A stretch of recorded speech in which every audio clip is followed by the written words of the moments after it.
नमस्कार दोस्तों, स्वागत है आपका हमारे चैनल स्मिता की आवाज में। हमारी आज की कहानी है बेसहारा। सड़क पर अपनी 22 वर्षीय बेटी पायल को पागलों की तरह बैठा देख 48 वर्षीय अनुराधा चौंक जाती है। उसकी आंखों से आंसुओं का सैलाब बहने लगता है। वो दौड़कर अपनी बेटी के पास जाती है और कहती है, पायल, पायल तो इस हालत में क्यों है मेरी बेटी? मैं तो तुझे तेरे पापा के आलीशान घर में छोड़कर आई थी, फिर तो सुध-बुध खोकर सड़क पर क्यों भटक रही है? अनुराधा एक ही सांस में ये सब कह देती है, पर जिसके लिए वो ये सब कह रही थी उसे तो किसी बात का होश ही नहीं था।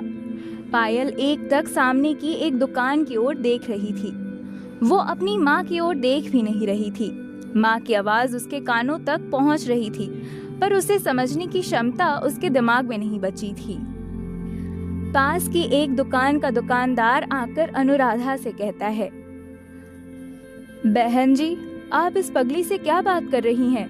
ये थोड़ी ना आपकी बात समझेगी। अगर इसे कुछ खाना देना है तो दे दीजिए, खाकर कहीं और चली जाएगी। हम भी यही करते हैं। अनुराधा का दिल कर रहा था कि वो चीख चीख कर कहे, ये कोई बेसहारा पगली नहीं है, ये मेरी बेटी है, मेरी पायल, जो बहुत होशियार और समझदार बच्ची थी, जो अपने क्लास में हमेशा फर्स्ट आती थी। पर परिस्थितियां उसे ऐसा कुछ कहने की इजाजत नहीं देती। वो फिर चुपचाप वहां से चली जाती है। कल ही रात वो सूरत से इंदौर अपनी सहेली ममता के घर आई थी। एक समय इंदौर में अनुराधा का ससुराल हुआ करता था। अब वो बस एक याद बनकर रह गया है। घर में घुसते ही ममता उससे पूछती है, मिल आई अपनी बेटी से? पहचान लिया ना अपनी बेटी को? अनुराधा फूट पड़ती है और कहती है, ममता, तुमने मुझे मेरी बेटी पायल की जो तस्वीर दिखाई थी और वास्तव में मैं जिस पायल से मिलकर आई हूँ, उन दोनों में तो जमीन आसमान का फर्क है। इतना कहकर वो रो पड़ती है। थोड़ी देर बाद वो खुद को संभाल कर कहती है, मेरी बेटी अपना मानसिक संतुलन खो बैठी है ममता, वो पागल हो चुकी है। ममता आंखों में आंसू लिए जवाब देती है, हाँ अनुराधा, तुम्हारी बेटी अब कोई नॉर्मल लड़की नहीं रही, वो पागल हो चुकी है। और वो तस्वीर जो मैंने तुम्हें दिखाई थी उस समय की है जब उसने पूरी तरह अपना मानसिक संतुलन नहीं खोया था। पर मेरी पायल करोड़पति बाप की बेटी, उसकी ये दशा कैसे हो गई ममता? अनुराधा टूटी आवाज में पूछती है। ममता जवाब देती है, जिन बच्चों के सर से माँ बाप का साया उठ जाता है, उनके नसीब में दुख, दर्द और बर्बादी के अलावा और कुछ नहीं बचता अनुराधा। ममता फिर कहती है, माफ करना अनुराधा, मैं तुम्हें कभी यहाँ बुलाना नहीं चाहती थी। मैं कभी नहीं चाहती थी कि तुम अपनी बेटी को इस हालत में देखो, पर एक माँ होने के नाते तुम्हारा ये हक है कि तुम अपनी बेटी की सच्चाई जानो। अनुराधा रोते हुए कहती है, मैंने कभी सपने में भी नहीं सोचा था कि मुझे अपनी बेटी को इतनी दर्दनाक सच्चाई देखनी पड़ेगी। मैंने कभी सपने में भी नहीं सोचा था कि मुझे अपनी बेटी की इतनी दर्दनाक सच्चाई देखनी पड़ेगी। ममता जवाब देती है, हाँ, सूरत में रहकर तुम शायद यही सोच रही होगी कि तुम्हारी बेटी अपने पिता के महल में राजकुमारी की तरह रह रही है, या फिर किसी ऊंचे खानदान की बहू बनकर ऐशो आराम की जिंदगी जी रही है।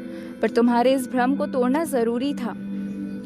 आज से 26 साल पहले सूरत में रहने वाली अनुराधा की शादी इंदौर के एक जागीरदार आज से 26 साल पहले सूरत में रहने वाली अनुराधा की शादी इंदौर के एक जागीरदार के बेटे रंजीत से हुई थी। अनुराधा एक मिडिल क्लास फैमिली से बिलोंग करती थी। रंजीत के पिता के पास बहुत जमीन जायदाद थी और रंजीत का अपना खुद का बिजनेस था। जब पंडित जी अनुराधा के लिए करोड़पति खानदान के लड़के रंजीत का रिश्ता लेकर आए, तब अनुराधा के माता पिता चौंक जाते हैं। पंडित जी बताते हैं कि रंजीत के माता पिता अपने बेटे के लिए एक सुंदर और संस्कारी लड़की की तलाश में हैं। उन्हें किसी बड़े खानदान की लड़की नहीं चाहिए। लड़का और उसके माता पिता अनुराधा को सूरत के एक मंदिर में देखे थे और देखते ही उसे अपने घर की बहू बनाने का फैसला कर लिया था। हर माता पिता चाहते हैं कि उनकी बेटी की शादी एक संपन्न परिवार में हो, एक लड़की भी यही चाहती है कि उसकी शादी एक अच्छे लड़के और अमीर घर में हो। इसलिए जब रंजीत के माता पिता आगे बढ़कर अनुराधा का हाथ अपने बेटे के लिए मांग रहे थे, तो अनुराधा के माता पिता ने कोई आपत्ति नहीं जताई। अनुराधा भी इस शादी के लिए राजी हो गई। फिर एक शुभ मुहूर्त में अनुराधा और रंजित की शादी हो गई। शादी के बाद जब अनुराधा ने पहली बार अपनी ससुराल में कदम रखा, तो उनका महल जैसा घर देखकर उसकी आंखें फटी की फटी रह गई। वो खुद को बहुत भाग्यशाली मानने लगी थी और ईश्वर का धन्यवाद दे रही थी कि उन्होंने उसकी किस्मत में इतने बड़े घर की बहू बनना लिखा था। शादी के बाद अनुराधा की जिंदगी एक रानी की तरह सुख और शांति से बीतने लगी। उसे घर का कोई काम नहीं करना पड़ता था। घर में 3-4 नौकर चाकर थे। कोई खाना बनाता था, कोई झाड़ू पोछा करता था और कोई दूसरे काम संभालता था। पति और सास ससुर उसके साथ अच्छा व्यवहार करते थे, लेकिन फिर एक दिन सब कुछ ताश के पत्तों की तरह बिखर गया। शादी के 3 महीने बाद अनुराधा को अपने पति का असली चेहरा नजर आने लगा। उसे समझ में आने लगा कि आखिर उसके करोड़पति सास ससुर अपनी बेटे की शादी अनुराधा जैसी एक साधारण लड़की से क्यों करना चाहते थे। मां जी, आपने ये बात मेरे माँ बाप से क्यों छिपाई थी कि आपका बेटा शराबी है? अनुराधा उत्तेजित स्वर में अपनी सास हेमलता से पूछती है। इसमें बताने वाली कौन सी बात है बहू? हाँ, मेरा बेटा थोड़ा बहुत शराब पीता है। आजकल तो हर कोई शराब पीता है। इस छोटी सी बात को लेकर तुम इतना बड़ा बवाल क्यों कर रही हो? हेमलता जवाब देती है। अनुराधा फिर कहती है, मां जी, आपका बेटा जब शराब पीता है तब वो इंसान नहीं रहता, जानवर बन जाता है। अगर मैं कुछ पूछूं तो वो मेरे साथ मारपीट करने लगता है, और आप इसे छोटी सी बात कह रही हैं। हेमलता फिर थोड़ी नरमी से कहती है, हाँ बहू, मेरा बेटा शराबी है, तभी तो मैंने उसकी शादी तुम जैसे एक अच्छी लड़की से कराई, ताकि तुम अपने प्रेम और संस्कारों की शक्ति से मेरे बेटे को सुधार सको। वरना ऊंचे से ऊंचे घराने की लड़कियों के रिश्ते हमारे बेटे के लिए आ रहे थे। अनुराधा फिर टूटे स्वर में कहती है, मां जी, तो क्या आप अपने बेटे को सुधारने के लिए किसी लड़की की जिंदगी बर्बाद कर देंगी? एक गहरी सांस लेते हुए हेमलता जवाब देती है, बहू, मैं एक माँ हूँ और एक माँ बाप को अपने बच्चों के हित के अलावा और कुछ नहीं दिखता। ये बात तुम तब समझोगी जब तुम खुद माँ बनोगी। अनुराधा का पति रंजीत एक शराबी था। शादी के 3 महीने तक उसने खुद को रोक रखा था। वो बाहर थोड़ा बहुत शराब पीता था, लेकिन घर के अंदर पत्नी के सामने शरीफ बनकर रहता था। लेकिन वो कब तक अपना झूठा मुखौटा पहन कर रहता? फिर एक दिन वो अपने असली रूप में आ ही गया और घर में ही शराब पीना शुरू कर दिया था। शराब पीता फिर भी ठीक था, लेकिन शराब पीकर वो अपना होश खो बैठता था। छोटी छोटी बातों को लेकर वो अनुराधा से लड़ने लगता था। अगर अनुराधा उसकी शराब पीने का विरोध करती तो वो उसे जानवरों की तरह मारता पीटता था। घर में नरक जैसा माहौल बन गया था, जहां अनुराधा का दम घुटने लगा था। इसी तरह 1 साल बीत गया। फिर अनुराधा के बेटे रोहन का जन्म होता है। बेटे को देखकर अनुराधा अपने सारे दुख तकलीफें भूल गई थी। एक दिन सास हेमलता अनुराधा से कहती है, बहू, तुम मेरे बेटे को तो सुधार नहीं पाई, कम से कम मेरे पोते को एक अच्छा इंसान बनाना, उसकी अच्छी परवरिश करना। सास की बात सुनकर अनुराधा को गुस्सा आ जाता है। वो कहती है, वाह माँ जी वाह, क्या बात कही आपने। माँ होकर आप अपने बेटे को तो सुधार नहीं पाई और आप उम्मीद करती हैं कि दूसरे घर से आई एक लड़की आपके बेटे को सुधार दे। अनुराधा की बात से हेमलता खुद को अपमानित महसूस करती है। वो फिर तेज आवाज में कहती है, आखिर दिखा दी तुमने अपनी औकात। ऊंचे खानदान की लड़कियां अपने बड़े बुजुर्गों से कभी ऊंची आवाज में बात नहीं करती। सच बोल दिया इसलिए आपको मिर्ची लग गई मां जी। अनुराधा गुस्से में जवाब देती है। हेमलता गुर्राते हुए फिर कहती है, अनुराधा, कल तुम जो भी थी, आज तुम एक ऊंचे घराने की बहू हो और ऊंचे खानदान की बहुएं अपनी सास से ऊंची आवाज में बात नहीं करती। पति रंजीत को जब पता चलता है कि अनुराधा ने उसकी माँ के साथ बदतमीजी की है, तो वो अनुराधा पर बहुत गुस्सा हो जाता है और कहता है, तुम्हारी हिम्मत कैसे हुई मेरी माँ से बदतमीजी करने की? आज तक मैंने भी अपनी माँ से कभी ऊंची आवाज में बात नहीं की, और तुम एक बहू होकर मेरी माँ से जबान लड़ाती हो। अनुराधा भी गुस्से में जवाब देती है, आपकी माँ के साथ मेरी कहासुनी होने की वजह आप हैं। शराब पीकर आप मुझसे बदतमीजी करते हैं, मारपीट करते हैं। क्या आपने कभी इन बातों के बारे में सोचा है? मैंने तो सिर्फ आपकी माँ के साथ बदतमीजी की है, लेकिन आप तो मेरे साथ हैवानियत करते हैं। क्या मैं हैवान हूँ? मैं हैवान हूँ? तो अब मेरी हैवानियत देख लो। इतना कहकर रंजित अनुराधा को मारने लगता है। अनुराधा की चीखें पूरे घर में गूंजने लगती हैं। बेटा बहू को मार रहा है, ये देखकर हेमलता को मजा आता है, क्योंकि अनुराधा ने उसकी बेइज्जती की थी। अनुराधा के लिए अब इस घर में पति रंजित के साथ रहना दुश्वार हो गया था। उसका मन करता था कि वो ये घर छोड़कर कहीं चली जाए, लेकिन अगले ही पल बेटे का चेहरा देखकर वो अपना इरादा बदल लेती थी। फिर अनुराधा रंजित को उसके हाल पर छोड़ देती है। अब वो उसे शराब पीने से नहीं रोकती थी, क्योंकि अब उसे अपनी खुशी से ज्यादा अपने बेटे के भविष्य की चिंता थी। वो बेटे की परवरिश में अपनी जिंदगी बिताने लगी। रंजित पत्नी के साथ चाहे कुछ भी करे, पर वो अपने बेटे को बहुत प्यार करता था। रोहन अपने दादा दादी की आंखों का तारा और इस घर का चिराग था। बेटे के प्यार में रंजित भी काफी बदल गया था। अब वो शराब कम पीने लगा था। अनुराधा के साथ उसके संबंध भी अच्छे होने लगे थे। देखते देखते 2 साल और बीत गए। इसी बीच अनुराधा और रंजित के घर बेटी पायल का जन्म हुआ। बेटी के जन्म के बाद रंजित पूरी तरह बदल चुका था। उसने शराब पीना छोड़ दिया। अब वो अपने बिजनेस के काम में बिजी रहने लगा था और अपना खाली समय परिवार के साथ बिताता था। बेटे का ये बदला हुआ रूप देखकर हेमलता बहुत खुश हो जाती है। वो अनुराधा से कहती है, बहू, जो काम तुम नहीं कर पाई वो मेरे पोते पोतियों ने कर दिखाया। तुम्हारे प्यार में उतनी शक्ति नहीं थी कि मेरे बेटे की जिंदगी को रोशन कर सके, लेकिन मेरे पोते पोती के प्यार ने मेरे बेटे की जिंदगी ही बदल डाली। अनुराधा कोई जवाब नहीं देती। अगर सास उसे 2-4 बातें सुना भी देती तो वो सुन लेती थी। बेटे रोहन, बेटी पायल और पति रंजित के साथ अनुराधा की जिंदगी हंसी खुशी बीत रही थी। इसी बीच अनुराधा के ससुर का देहांत हो जाता है। समय तेजी से बीतने लगा। रोहन 13 साल का हो चुका था और पायल 11 साल की हो गई थी। फिर एक दिन अचानक ऐसी दुखद घटना घटती है जो पूरे परिवार को हिला कर रख देती है।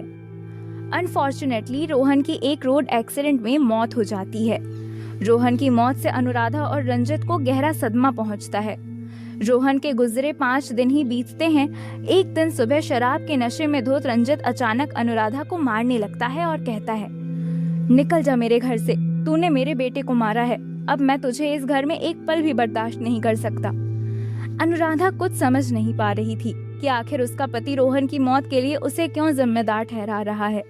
रोहन की मौत तो सड़क पर एक ट्रक के नीचे आने से हुई थी।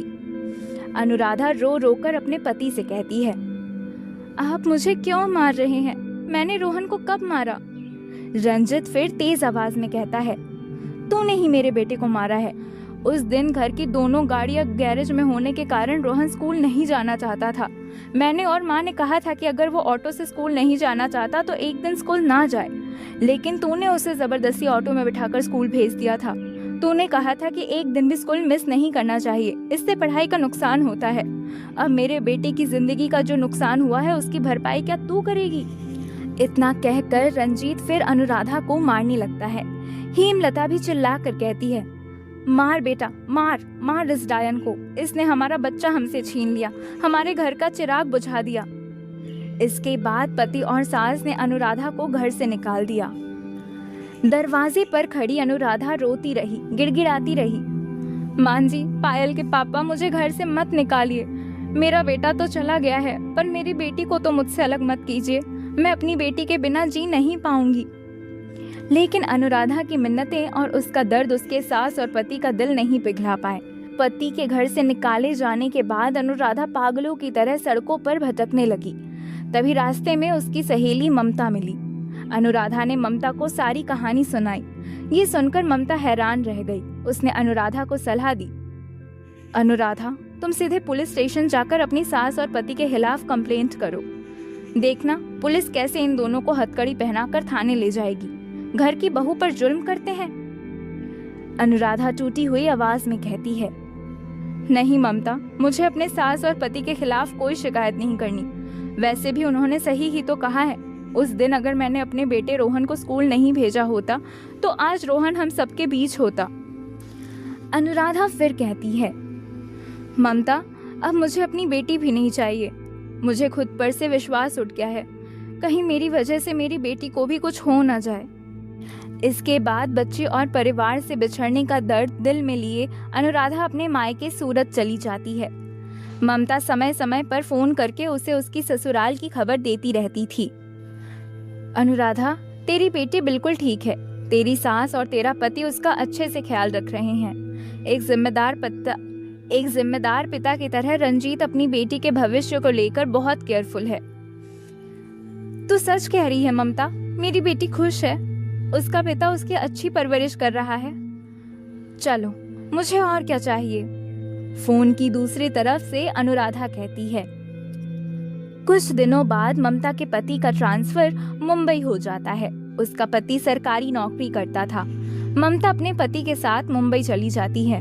अब ममता पायल की कोई खबर उसकी मां अनुराधा तक नहीं पहुंचा पा रही